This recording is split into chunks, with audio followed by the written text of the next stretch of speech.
All right, well, let's go ahead and move on to these Bengals. So the Bengals, looking like one of the hottest teams in the NFL, and then they lost to the Jets, and then they got demolished by the Browns in their own home stadium, and so like those good feelings. Yeah, fuck you, Thomas.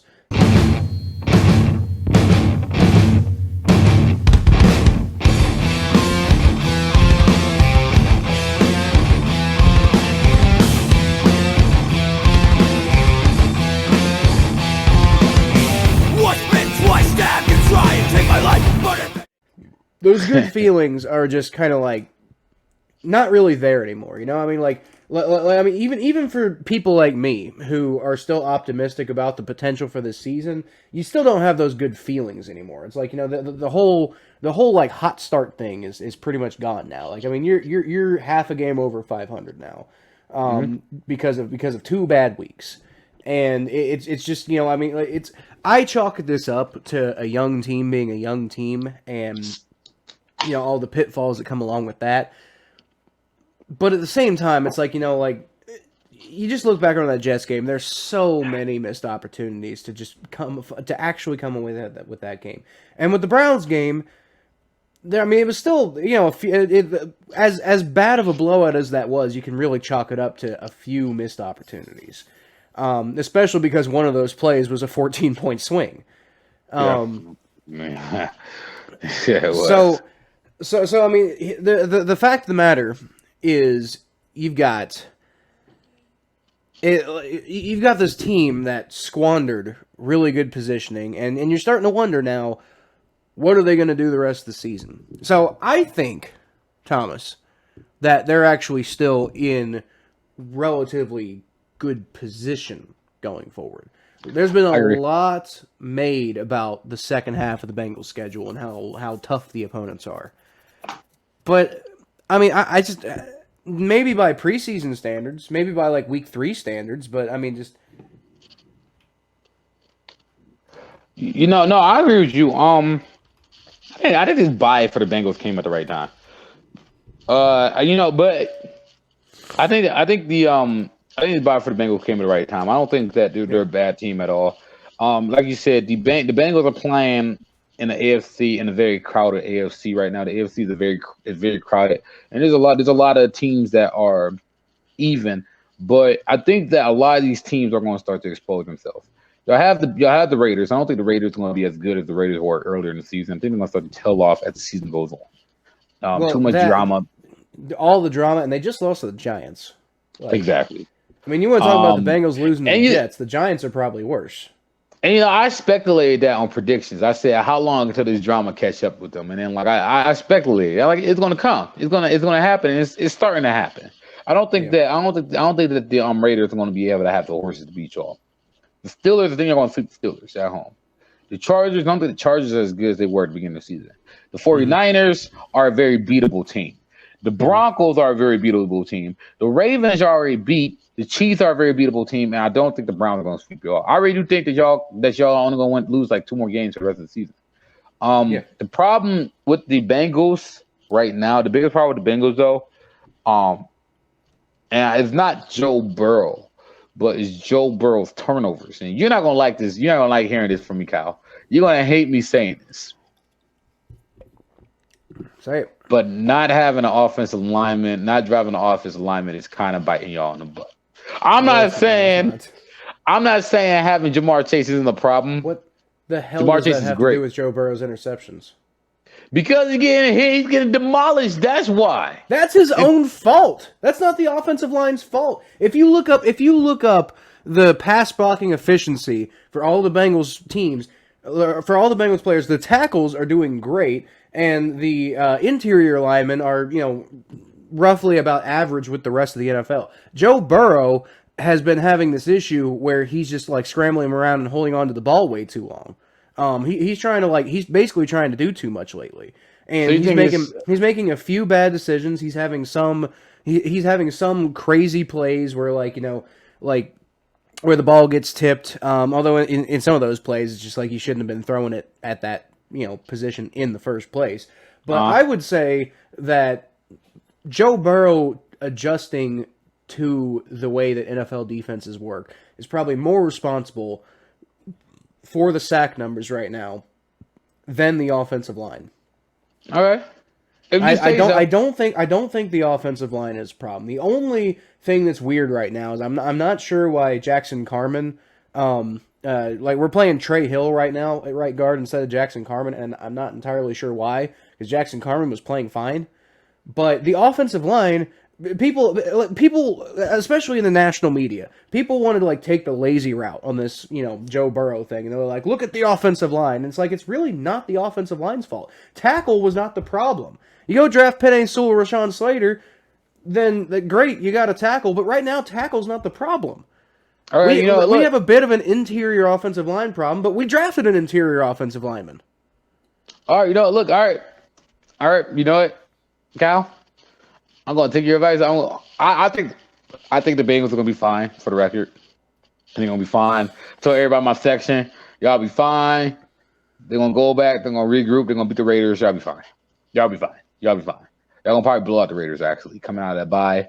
I don't know about that, but especially considering we have to go to the West Coast, where typically the Bengals, not the West Coast, but near the West Coast, where typically the Bengals don't do quite as well when they have to travel all the way to the West Coast like that. I do think the Bengals will probably win because, like you said, the Raiders are kind of in disarray right now, and it's not like the Browns allegedly being in disarray because of Odell Beckham Jr. Honestly, I think that just motivated them, and then it got them to like rally around each other. More so than like actually knocked them off there. But the Raiders are clearly kind of knocked off their stride. Like I mean, I think they rallied around the whole John Gruden thing, but then the Henry Ruggs thing happened, and then obviously their passing game was affected, and they went out and lost the Giants. Now the whole Damon Arnett thing's happened, and we'll see how that affects them this week against the Chiefs. Probably not as much because Damon Arnett wasn't exactly like lighting it up, like starting a bunch of games or anything like that. But still. I don't feel that it's more with the whole Damon Arnett thing. It's more of the amalgamation of all of the craziness, more so than Damon Arnett himself actually having a huge impact on their lack of chemistry. But as far as the rest of the Bengals schedule goes, I kind of agree with you. You said you were going through that schedule, and you said we might only lose 2 games. But my thought process here is like I'm looking at the schedule, like you said. You've got a Steelers team who's, as we say at the beginning of every episode, and it's still true, they still suck. They needed so much help from the refs that the national media is actually recognizing how badly the Bears got screwed in that game. Like I mean, people are when the Steelers are getting so obviously helped by the refs that the national media admits it, that's when you know it's bad, because they usually just ignore it. But you got the Steelers, who suck. You got the Chargers, who don't quite look like the same team. You got the Raiders, who are kind of floundering right now. You got the San Francisco 49ers, who are, not really much of anything to worry about right now. And that one's a home game. You got the Denver Broncos, who might honestly be outside of the Ravens, the Broncos might be the toughest team left on the schedule if they're the same. If they are as good as they showed against the Cowboys. Now, if that was a fluke, then that should be an easy win for the Bengals. But if that wasn't a fluke, then that one might be a tough game. Ravens, Bengals already blew them out. So, I mean, I'm not going to chalk that one up as a win just yet. But I will say that why can't we do it, especially since that one's at home. I think you're going to start seeing the Ravens collapse. I said that before. You got the Kansas City Chiefs, who've been collapsing all season. And then you got the Cleveland Browns, who obviously just whooped our asses. But it's going to be week 18. Right. Yeah, it's week 18. You got a much more refined Bengals team. You got a Bengals team that's going to be looking for revenge after getting embarrassed. I really don't see any of these games that I think the Bengals are definitely going to lose. I do see a few pitfalls here. I'm not super 100% confident that we're going to sweep the Ravens. I think that Denver game could be a little tough. I Yeah, mean, we're stuck in that. Look. maybe the Chargers game could be tough. You never know what's going to happen with the Browns because I didn't think there was any chance of y'all blowing us out, and that happened. So I can't really hyper project that too much. But at the end of the day, I don't see. I would be shocked if we come out of that schedule and we haven't won 5 of those 8 games. And so if we win 5 of those 8 games, that's 10-7. You know, we're definitely in the playoffs if we're 10. I guarantee you we make the playoffs if we're 10-7. Especially because a lot of those teams that will be competing for that playoff spot are going to beat be each other. Well, they're going to beat each other up. But if we beat them to get to 10-7, then we're going to have the tiebreaker. Okay. I really do think that. I really think that you guys don't. I really think you guys got the whole season in front of y'all, just like the Browns. You know, you play your own destiny. The season is only halfway over. Yeah, you have a good time. Being 5, if you said, if we said that at this time of the year the Bengals would be 5-4, a lot of Bengals fans would sign up for that. The Bengals are exactly where they need to be. Yeah. They are exactly what they need to be. You should not play your best football in November. You should be playing your best football in December and January. Mm-hmm. And I can't stress that point enough. So yeah, I think the Bengals are going to be fine.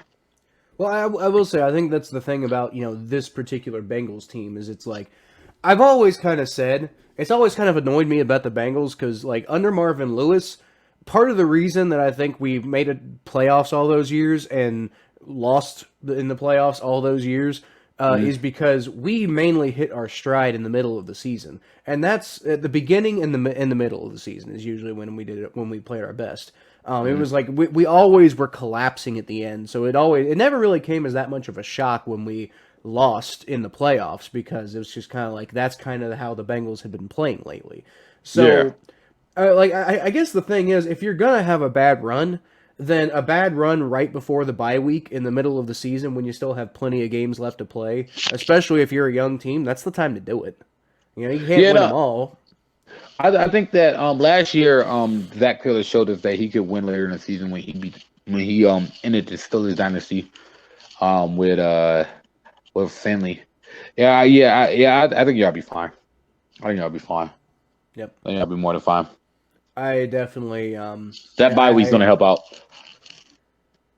Yeah, I think like you said, I think the bye week comes at a good time because they need to hit the reset button. It's like it's like in a computer code. When your computer starts acting up, an IT professional will tell you try turning it off and turning it back on. Because what happens in the computer code, you have like these errors that pop up with your computer running for too long all at one time. So when you hit the reset button, it reloads all that code the way it was intended to run. So all of those errors naturally get kind of pushed out of the way. And the same thing I think happens with a football team is like over the course of a season, you have like all of these like things pop up that kind of like, like get in the way of what you're trying to do. So you have that bye week, and hopefully what you can do with that bye week is kind of like hit the reset button and get a lot of those errors out so you can get back to the game plan and pay more attention to the game plan.